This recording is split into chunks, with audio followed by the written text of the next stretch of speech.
얼마 전에 그 동대문 청계천을 지나면서 옛날 생각이 났습니다. 지금은 아주 깔끔하게 정리가 된 도시와 거리였지만 제가 중고등학교 때 다니면서 복잡하고 정신없는 거리가 이 청계천과 이 동대문 거리였어요. 특별히 이제 전국에서 옷을 사러 오고 원단을 사러 오신 분들이 동대문에 밤늦게 새벽까지 그렇게 장사진을 쳐서 버스를 타고 지나갈 때마다 항상 정체 구간이었습니다. 어느 날 이제 정체 구간을 또 지나면서 늘 보는 광경인데 꼭 한 10여 명씩 남자 어른들이 모여서 앉아 있는 모습이 보여요. 얼굴이 힘들어 보이고 피곤해 보이고 누구냐면 지게꾼들이었습니다. 다들 어깨에 지게를 짊어지고 뭔가를 대기하고 있는 모습이죠. 옛날에 이제 옷을 사거나 원단을 사거나 뭐 엄청 무겁잖아요. 그러니까 이 지게꾼한테 시킵니다. 그러면 4층에서 원단을 옷을 싣고서 아래층까지 또는 트럭까지 정류장까지 이렇게 배달을 도와주는 그런 분이었어요. 볼 때마다 아우 힘들겠다, 고생이 많다 이런 생각을 해보게 됐습니다. 저도 한번 그 원단을 한번 들어봤는데 두루마리처럼 그 원단 한 30kg 되는 것 같아. 하나 들기가 얼마나 무거운지. 그런데 그 지게꾼들은 그런 거를 5개, 6개씩 뭐 지게 메고 다니니까 보통 힘든 일이 아니죠. 근데 어느 날 겨울인데 명절 앞에 TV 뉴스가 나왔는데 그 뉴스에서 그 인터뷰하는 장면에 그 지게꾼 한 명한테 인터뷰하는 장면이 이제 나왔어요. 저 지게꾼 아저씨 나왔네. 보고 있는데 뭐라고 기자가 물어봤냐면 당신의 소원이 뭐예요? 이렇게 물어봤어요. 그러니까 아마 연말에선가 연초에 소원이 뭐예요? 이랬더니 그 지게꾼이 뭐라고 대답했냐면 그야 손이 많아지고 일이 많아지는 거죠. 이렇게 이제 대답을 했는데 제가 그 대답이 지금까지 기억이 납니다. 지게꾼이 손님이 많고 일이 많다는 건요, 지게 짊어질 짐이 그렇게 많다는 거예요. 아니 그 하나도 무거운데 그걸 5개, 6개 그렇게 짊어지면 100kg 넘는 거를 그냥 오르내리로 갈 텐데 얼마나 힘들어요? 그런데 자기의 소원이 짐 많아지는 게 소원이다. 왜요? 그래야 돈을 버니까.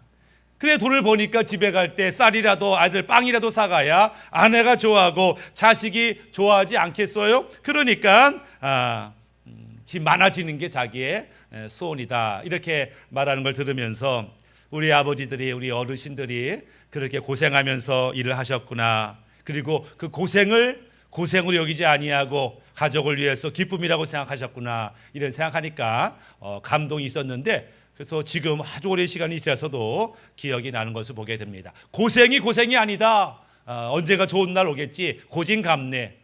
그런 비슷한 말씀이 성경에도 있어요. 로마서 8장 18절에 생각건대 현재 고난은 장차 우리에게 나타날 영광과 좋게 비교할 수 없다. 지금 고난이 힘듦이 어려움이 있지 그러나 장차 우리가 얻게 될 그 상급 영광에 비교하면 이까지 아무것도 아니야. 힘내라 이런 말씀이 있어요.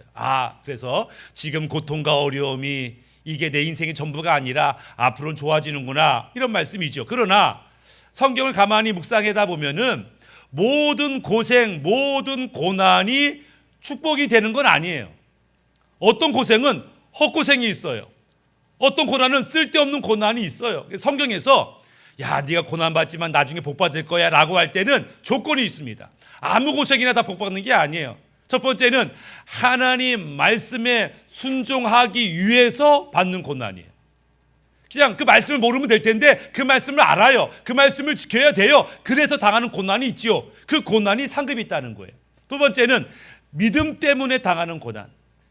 믿음을 지키기 때문에 당하는 고난이 있다면 그 고난이 하나님이 기억하시고 상급이 있다 이렇게 말씀을 하시죠. 그래서 오늘 우리가 어려움이 있다면 그 어려움이 나의 잘못 나의 실수 재수가 없어서 당하는 고난이 아니라 믿음과 순종 때문에 당하는 고난이라면 우리는 우리 앞으로가 기대가 된다. 이걸 믿으시고 오늘 살아내시기를 바라겠습니다. 그 성경 프로그램에 단어를 하나 검색해 봤어요. 성경에 믿음이라는 단어를 쳤더니 성경이 믿음 얼마나 많이 강조합니까? 그래서 믿음이라는 단어를 쳤더니 구약 성경에 믿음이라는 단어가 딱 한 번 나와요. 신약에는 244번 엄청 많이 나오잖아요. 200번이 넘게 믿음을 강조하는데 분량이 더 많은 구약에서는 믿음을 딱 한 번만 나옵니다. 아니 구약에도 믿음이 중요할 텐데 왜 믿음에는 한 번밖에 안 나오지? 이런 생각을 이제 해보게 됐어요. 그리고 대신 구약에는 믿음이란 말은 나오지 않지만 믿음만큼 중요하게 강조하는 단어가 하나 있는데 그 단어는 순종이라고 하는 단어였어요. 순종.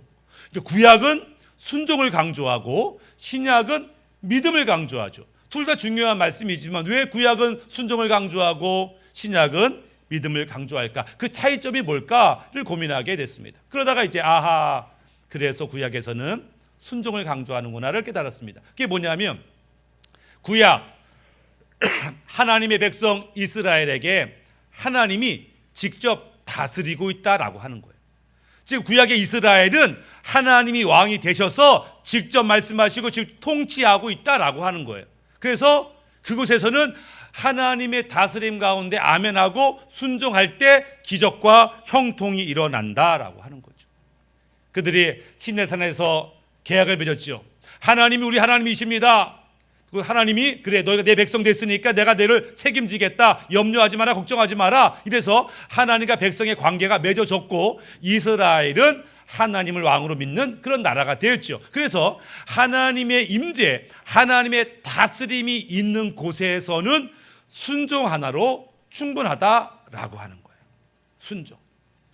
믿음이 별로 강조가 되지 않아요. 사실 천국에는 믿음이 없어요. 믿음은 천국 가기까지 필요한 겁니다. 천국에 딱 가면 하나님을 만나는데 하나님과 대화하고 그 천국의 축복을 누리는데 믿음을 사용할 일이 없어요. 믿음은 이 땅에서 천국 가기 위해서 믿음을 이 땅에서 능력받기 위해서 필요하죠. 그렇기 때문에 하나님이 통치하고 있는 그 나라에서는 믿음이 중요한 게 아니고 순종이 중요하다라고 할 수 있는 것이죠. 그래서 구약에서는 순종을 강조하고 순종 하나로 충분하다 이렇게 말씀합니다. 그러나 신약에 와서는 믿음을 많이 강조하죠. 왜냐하면 성경 뭐라고 말하냐면 이 세상을 다스리는 자가 마귀야. 이 세상의 마귀를 추적하는 자들이 이 세상을 장악했어. 이런 말씀을 곳곳에서 하시더라. 즉 우리는 하나님의 백성이 지금 어둠의 권세가 지배하고 있는 세상에 살고 있기 때문에 믿음이 필요해. 이 믿음이 없으면 하나님의 자녀로서 말씀을 지키면서 거룩하게 살아내기가 어려워. 이러면서 믿음을 강조하는 거죠. 요한일서 5장 4절에 대저 하나님께로서 난 자마다 세상을 이기느니라. 세상을 이긴 이김은 이것이니 우리의 믿음이니라. 이 세상은 믿음으로 이겨야지 자기 돈이나 경험이나 기술이나 이걸 가지고 이길 수 있는 게 아니에요. 믿음으로 세상에서 싸움을 싸우고 이겨야 되기 때문에 믿음이 중요하다 이렇게 강조하죠. 또 신약에서 믿음을 강조하는 이유는 믿음이 선포되고 믿음이 역사하는 곳에 하나님의 나라가 임하기 때문에 믿음이 중요하다라고 하는 것이에요. 마태복음 15장 27절에 어떤 가나안 여인, 딸이 귀신 들린 어떤 여인이 등장하는데 여자가 이르되 주여 올소이다마는 개들도 제 주인의 상에서 떨어지는 부스러기를 먹나이다 하니 예수께서 대답하여 이르시되 여자여 내 믿음이 크도다. 내 소원대로 되리라 하시니 그때로부터 그의 딸이 나으니라. 이 여자의 딸이 귀신 들려가지고 너무너무 힘들어요. 근데 지금 결과적으로 이 여인의 딸이 귀신이 떠나가고 병이 나았어요. 왜? 예수님이 칭찬하죠. 내 믿음이 크다. 이 여인이 믿음으로 고백했고 믿음의 역사가 있었기 때문에 그곳에 천국이 임했어요. 천국이 임하니까 천국에는 귀신이 살 수 없어요. 천국이 도망갈 수밖에 없는, 그래서 치유가 일어났다 이렇게 말씀을 하시죠. 그래서 우리 주변에 어둠 가운데, 죄악 가운데, 문제 가운데 믿음을 사용하면 그곳에 천국이 임하고 문제들이 떠나가는 것이죠. 근데 만약에 세상은 원래 그런 거야, 세상은 원래 죄악이 많고 억울하고 속상하고 원래 그런 거야 라고 무시하면 하나님의 역사를 이룰 수가 없어요. 그 억울하고 속상하고 어둡고 더러운 곳에 믿음을 사용하면 하나님 나라가 임하고, 하나님 나라가 임하면 천국에는 있을 수 없는 것들 다 떠나가죠. 마귀도 귀신도 더러운 것도 죄악도 사라지는 복, 그것이 믿음을 사용할 때 우리에게 나타나는 거죠. 그러니까 마귀는 믿음을 우리가 표현하는 것을 싫어해요. 믿음이 역사하는 것을 싫어하죠. 그래서 어떻게 하면 저 인간 가운데 믿음이 역사하지 않도록 방해할까를 생각해 봅니다. 그런데 믿음은 말씀이 있어야 믿음이 생기는 거예요. 믿음은 자기 확신이 아니에요. 믿음은 말씀에 대한 반응이 믿음인데, 로마서 10장 17절에 그러므로 믿음은 들음에서 나며 들음은 그리스도의 말씀으로 말미암았느니라. 즉 하나님의 말씀, 그리스도의 말씀을 아멘으로 믿고 따를 때 믿음의 역사가 나타나는데, 만약에 말씀을 듣지 못하면, 말씀을 알지 못하면 믿음의 역사가 없는 거죠. 그러니까 마귀는 말씀을 듣지 못하게 방해를 합니다. 말씀 앞에 아멘으로 반응하지 못하도록 방해를 해요. 같은 예배, 같은 말씀을 들어도 한 성도는 막 울며 기뻐하며 응답받았다고 좋아하는데, 한 사람은 눈만 껌뻑껌뻑 뭔 말을 하는지, 도대체 저 목사님이 무슨 얘기하는 거야? 못 알아듣는 성도가 있어요. 왜? 마귀가 방해하는 거예요. 듣지 못하도록, 딴 생각하도록. 그래서 말씀을 아멘으로 받으면 분명히 변화와 역사가 나타나니까 방해하는 거예요. 우리가 누군가를 초청했어요. 예, 전도했어요. 그리고 교회에 데려왔어요. 이게 끝이 아니에요. 데려왔지만 마귀가 내 종인데 교회를 데리고 가는 거야? 제 예수 믿지 못하도록, 말씀 듣지 못하도록 방해해야지. 방해가 시작됩니다. 그러니까 교회가 이상하다, 말씀이 안 들린다, 찬양이 마음에 안 든다, 이렇게 방해하는 거죠. 그래서 누가 우리가 주 앞에 나왔을 때 마귀가 방해하지 못하도록 중보기도하는 게 얼마나 중요한지. 그러니까 말씀을 듣고 아멘하면 그의 인생이 바뀌기 때문에 마귀가 방해한다라고 하는 것이죠. 그래서 말씀을 통해서 아멘으로 믿음을 받았어요. 내 안에 믿음이 생겼어요. 중요한 건 이 내 안에 생긴 믿음이 역사하려면 이 믿음이 밖으로 드러나야 돼요. 어떻게? 입으로, 행동으로. 그러니까 믿음은 표현되어질 때 역사가 있습니다. 믿음이 있다고 역사하는 게 아니라 믿음을 사용해야 역사가 나타나는 거죠. 마가복음 7장 28절에 여자가 대답하여 이르되 주여 올소이다마는 상 아래 개들도 아이들이 먹던 부스러기를 먹나이다. 예수께서 이르시되 이 말을 하였으니 돌아가라, 귀신이 내 딸에게서 나갔느니라. 예수님이 네 딸 귀신 떠났어, 걱정하지 마라, 집에 가봐 이랬단 말이에요. 그런데 이 딸이 치유받은 원인, 근거가 뭐냐면 내가 이 말을 하였으니, 야, 네가 이 말을 했기 때문에 귀신 나간 거야. 이 말이 어떤 말이에요? 믿음의 말이에요.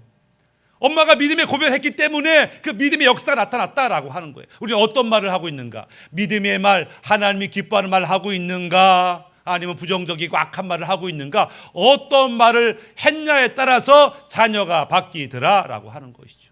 그러니까 믿음의 언어, 믿음의 행동을 할 때 믿음의 역사를 보게 되는 것이죠. 그렇다면 우리는 구약에서는 하나님이 다스리니까 순종을 가리키고, 신약에서는 어둠이 역사하는 현장이니까 믿음이 중요하다 이렇게 말씀합니다. 그렇다면 오늘 우리에게는 믿음이 중요한가, 순종이 중요한가? 당연히 둘 다 중요하죠. 우리에게 믿음이 중요한 첫 번째 이유는 생존을 위해서 믿음이 필요합니다. 하나님 자녀로서 생존하기 위해서라도 믿음이 필요해요. 마태복음 10장 16절에 보라 내가 너희를 보냄이 양을 이리 가운데 보냄과 같도다. 그러므로 너희는 뱀같이 지혜롭고 비둘기같이 순결하라. 예수님이 제자를 세상에 보내면서 내가 너희를 세상에 보내는 게 어린 양 한 마리를 늑대 우리 속에 보내는 것 같아. 양이 어떻게 늑대와 싸우겠어요? 어떻게 양이 그 생명을 보존하겠어요? 그러니 지혜로워야 돼, 순결해야 돼, 이렇게 강조했던 것처럼 우리가 살고 있는 이 삶의 현실이 만만치가 않아요. 믿음 지키며 산다는 게 쉽지가 않아요. 근데 믿음이 없다? 그러면은 하나님의 자녀로서 이겨낼 수가 없다. 우리가 하나님의 자녀의 정체성을 갖고 이 땅에서 승리하기 위해서라도 우리는 반드시 믿음이 필요하고 믿음을 사용해야 된다. 두 번째, 왜 믿음이 필요한가? 능력 있는 삶을 살기 위해서도 믿음이 필요하다라는 거예요. 능력 있는 삶. 성도를 가만히 보면 믿음의 역사와 간증이 많은 성도가 있는가 하면 믿음의 역사와 간증이 별로 없는 성도가 있어요. 그런데 보통은요, 돈도 많고 걱정거리가 없고 자식들도 잘 되고 이런 사람들은 믿음을 잘 사용하지 않습니다. 돈만 있으면 되는데 뭐가 걱정이야? 내가 아는 사람이 있는데 이러면서 믿음을 사용할 그 기회가 별로 없어요. 자기가 가진 경험, 경력, 돈 이거 사용하면 해결되니까. 그런데 아무것도 없는 사람들한테는 이게 의지할 데가 없는 거예요. 그러니까 믿음을 사용하지 않을 수 없어요. 누가 돈을 주는 것도 아니고 내 말 듣는 것도 아니고. 그러니까 믿음을 끌어 사용할 때 기적과 역사를 보게 되죠. 그러니까 좀 넌센스이긴 한데 하나님의 은혜로 형통한 인생, 평안한 인생을 사는 자들이 믿음을 거의 사용하지 않아서 믿음이 그렇게 뜨겁지는 않아요. 다만 믿음을 사용할 때가 인생 가운데 찾아오죠. 인생 가운데 질병이, 위기가, 재난이, 고통이 찾아올 때 그동안 사용하지 않던 믿음을 우리가 사용하게 되고, 그 믿음을 사용할 때 우리는 다시 한번 하나님께 돌아가게 되고 은혜를 회복하는 것을 보게 됩니다. 선교 용어 중에 페이스 미션이라는 단어가 있어요. 우리가 선교사를 파송할 때 선교사 되려면 파송교회가 필요하고 나를 도와주는 사람도 필요하고 뭐 보험도 가입해야 되고 그 나라 언어도 배워야 되고 할 게 많아요. 그걸 다 몇 년 동안 준비해서 드디어 선교사를 파송하면 아주 장기적으로 안정적으로 사역을 하는 그 선교가 보통 선교죠. 근데 어떤 선교사님들은 하나님이 가라 그러면 알겠습니다라고 그냥 뛰쳐나가는 선교사가 있어요. 파송교회도 없어요. 보험도 안 들었어요. 언어도 못해요. 그래도 하나님이 가라고 하면 알겠습니다. 대책 없이 나아가는 선교사들이 있다. 그런 선교사를 페이스 미션 한다 이렇게 표현해요. 믿음으로 선교한다. 그럼 사람들이 걱정하죠. 아니 그래도 파송교회는 있어야지. 보험 하나는 있어야지. 아니 이건 준비해야지. 걱정이 많아요.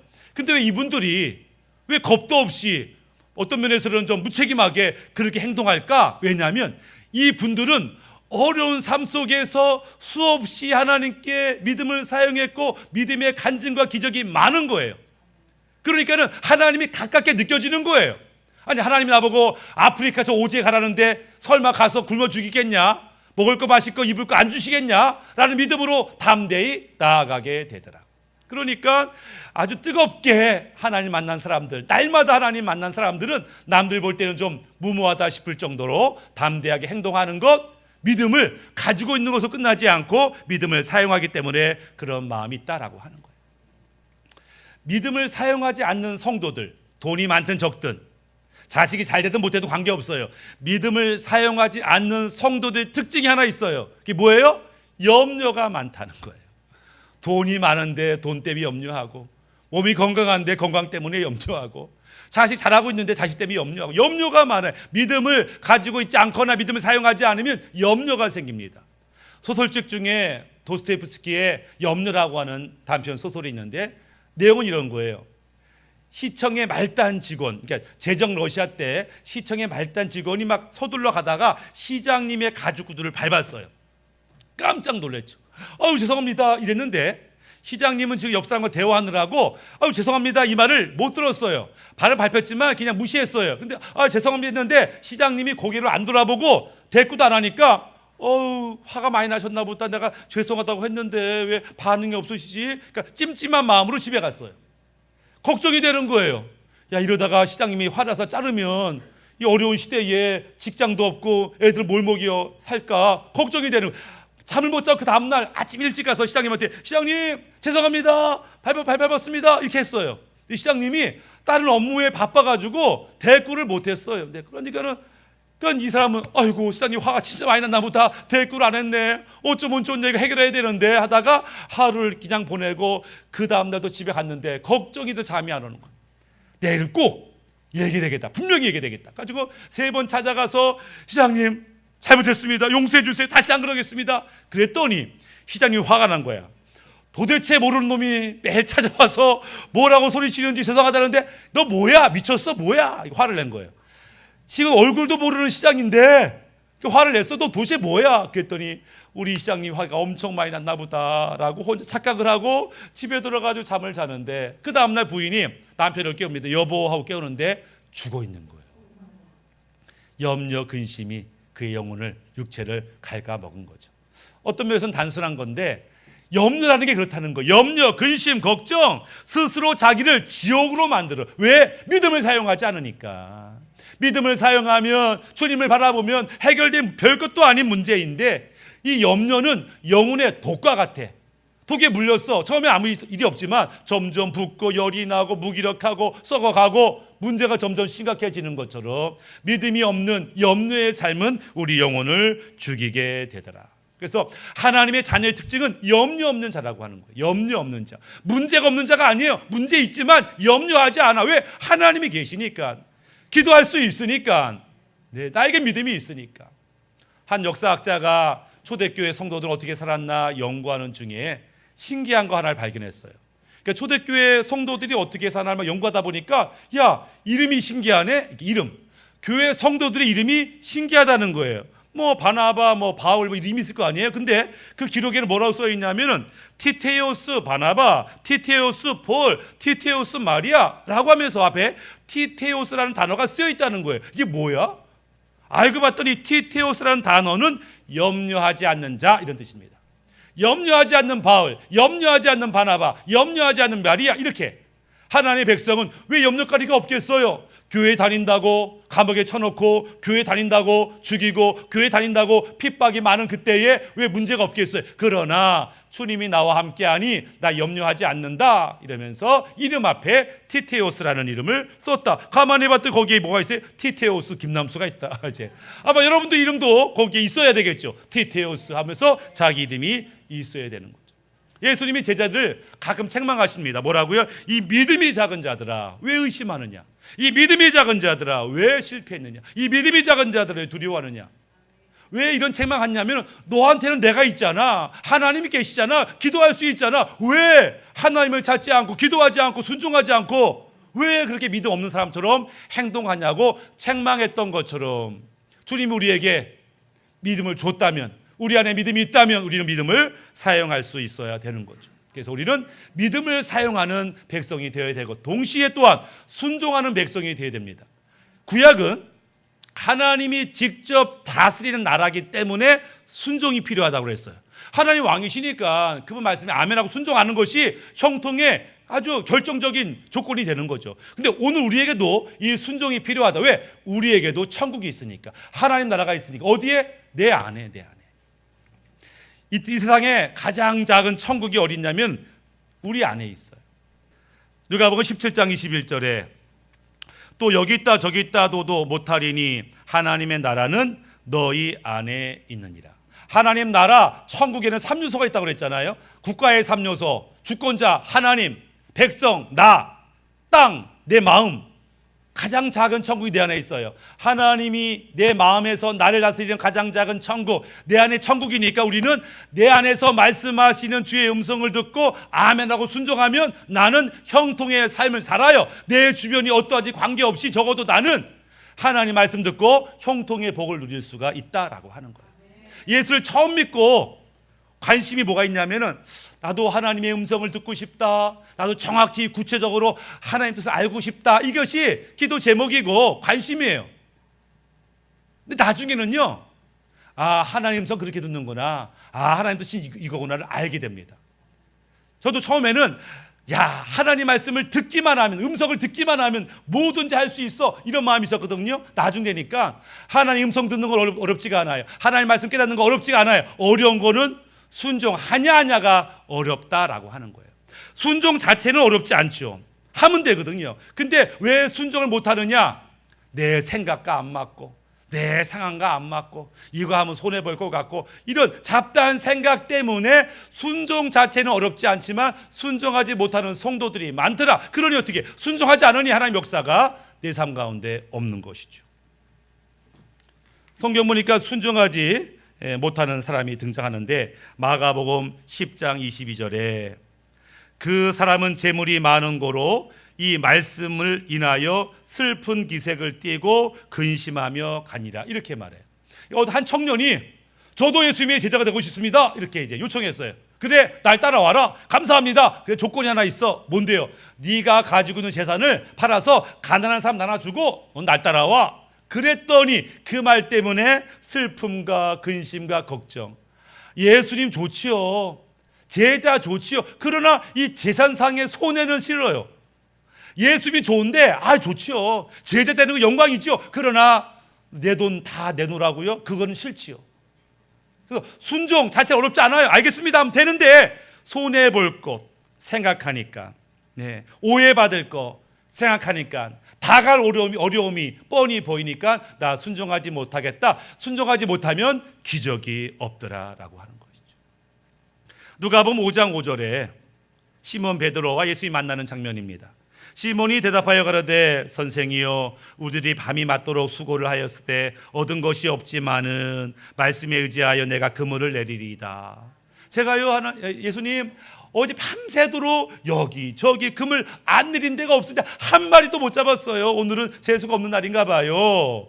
그런데 예수님이 저기에다가 내리니 이미 몇 번 내렸지만 말씀에 의지해서 다시 한번 내리겠습니다라고 내렸더니 엄청난 기적을 경험해요. 밤새 한 마리 못 잡았는데 한 번에 수백 마리를 잡았어요. 엄청 즐겁죠. 그런데 베드로가 즐거워하지 않았어요. 베드로가 기뻐하지 않았어요. 갑자기 벌벌 떨어요. 뭐라고 말해요? 나는 죄인으로서이다. 나를 떠나소서. 이렇게 말해요. 순종해서 기적을 경험했는데 이게 기쁘고 즐거운 일이 아니라 저 예수님이 누군지를 분명히 아는 거죠. 우리가 순종하면 당연히 기적을 경험하지만 기적 때문에 좋은 게 아니라 하나님이 나의 기도를 들으셨구나. 우리 하나님이 이것까지 하시는 분이구나. 이걸 발견하면 더 감격하게 되더라라고 하는 것이죠. 주님께서 오늘 나에게 뭐라고 말씀하시는가? 나에게 지금 믿음을 말씀하고 있는가? 순종을 말씀하고 있는가를 점검해 봐야 됩니다. 만약 믿음을 강조하고 있다면 내 주변 상황이 결코 녹록지 않다는 거예요. 믿음을 사용하지 않으면 이겨낼 수 없기 때문에 믿음을 사용하라 이렇게 말씀하는 거죠. 만약에 주님께서 순종하라 이렇게 말씀한다면 내가 주님의 임재 안에서 은혜 안에서 살고 있다는 거예요. 그게 전제가 되는 것이죠. 그러니까 나의 백성이 맞다면, 나를 하나님을 인정한다면 이 말씀에 순종해라. 이것이 너를 복되게 할 것이다 라고 하는 거죠. 우리가 믿음으로 살고 말씀에 순종하면 당연히 우리 안에 천국이 임하고 기쁨이 임하겠죠. 그리고 내 안에 꽉 찬 이 주님의 마음과 기쁨을 나눠주는 것, 이게 사명이에요. 나눠주고 베풀어 주는 것, 이게 선한 일이지요. 그래서 이번 추석 연휴 가운데 우리가 많은 일가 친척을 만나겠죠. 내 안에 가득한 기쁨, 감사, 주님의 마음을 베풀고 나눠주고 섬기고 양보하고 이런 것을 통해서 하나님을 드러내는 것, 그것이 하나님 오늘 우리에게 기대하신 바임을 기억하시고 그렇게 살아내는 한 주간 되기를 예수님의 이름으로 축복합니다. 아멘.